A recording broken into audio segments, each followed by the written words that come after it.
با عرض ادب و احترام دوستان عزیزان، اینجا که مشاهده میکنین اینجا آمده نون آتشی، نون تنوری درست کنیم و در خدمت تمام عزیزان هستیم با دو تا شاطر زن و شوهر عزیز مهربونی که کارشان شاطری نون آتشی. نگاه ایره درن میشه بگیم برای چی شور میدین ایره؟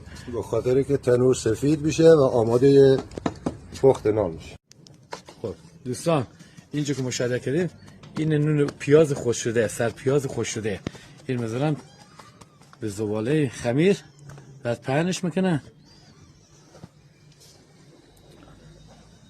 بعد او چیه که روش پهن میکنه؟ نوبندوک. اون نوبندوک. بعد نگاه این ببیره